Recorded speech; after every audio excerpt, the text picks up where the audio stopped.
संदीप की शादी एक सुंदर सी लड़की से 5 साल पहले हुई थी, लेकिन उसे हमेशा लगता था कि वह उसे धोखा दे रही है, क्योंकि उसकी पत्नी का कुछ व्यवहार बहुत ही संदिग्ध था। वह चैटिंग करते समय लगातार हंसती थी और मुस्कुराती रहती थी। जब भी संदीप उससे पूछता था कि वह किसे मैसेज कर रही है, तो वह कभी कहती थी कि माँ के साथ बात कर रही है, कभी कहती थी कि दोस्त के साथ। वह अक्सर देर रात से काम पर घर आती थी। जब भी संदीप उससे पूछता ये क्या चल रहा है, वह हर बार हंसती थी। वह सिर्फ इतना ही कहती थी कि यह काम के दबाव के कारण या कुछ और कारण बता देती थी। एक रात वह 11 बजे दूध लेने के लिए निकली। संदीप ये जानने के लिए जागता रहा कि वह वापस कब आती है। वह 2 बजे वापस आई।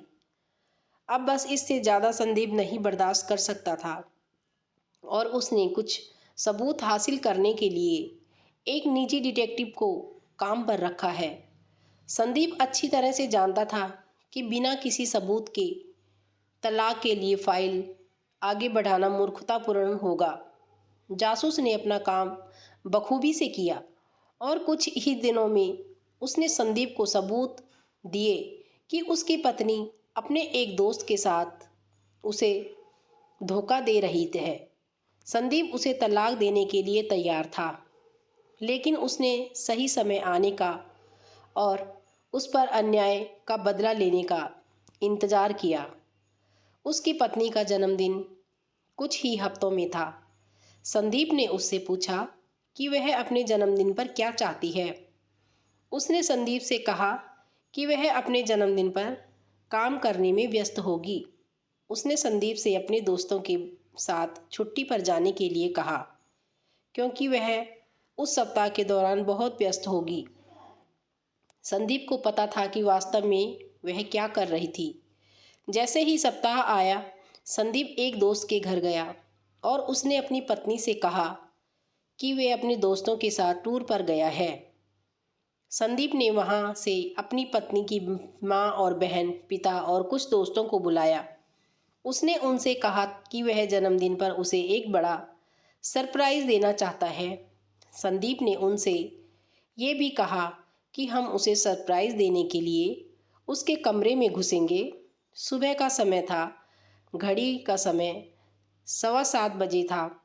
संदीप अपने अपार्टमेंट के ठीक बाहर सभी से मिला। वो सब लिफ्ट में गए। वो सब कुल मिलाकर 7 से 8 लोग थे। उसकी पत्नी की माँ के हाथ में जन्मदिन का केक था। उसके पिता के पास शैंपेन की बोतल थी। उसकी बहन के पास फूलों का गुलदस्ता था। उसके सभी दोस्तों के पास उसके लिए कुछ उपहार थे। किसी को अंदाजा नहीं था कि आगे क्या होने वाला है। संदीप ने सभी को जितना हो सके शांत रहने के लिए कहा।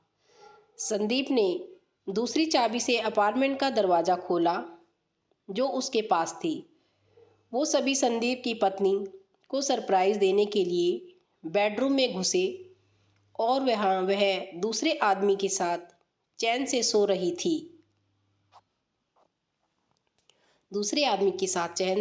थी। उसके पिता ने सदमे में शैंपेन की बोतल फर्श पर गिरा दी। उसकी माँ ने केक के साथ भी ऐसा ही किया। संदीप ने ऐसा दिखावा किया कि जैसे वह इस घटना से काफ़ी टूट गया था और उसे कुछ भी पता नहीं था और उसके दिमाग में बस यही चल रहा था, इससे ज़्यादा जन्मदिन का तोहफा कोई और हो ही नहीं सकता जो किसी पति ने अपनी बेवफा पत्नी को दिया हो। तो दोस्तों, अगर आपको कहानी पसंद आई तो लाइक शेयर ज़रूर कीजिएगा और कमेंट में ज़रूर बताइएगा और चैनल को सब्सक्राइब ज़रूर कीजिएगा। Thank you.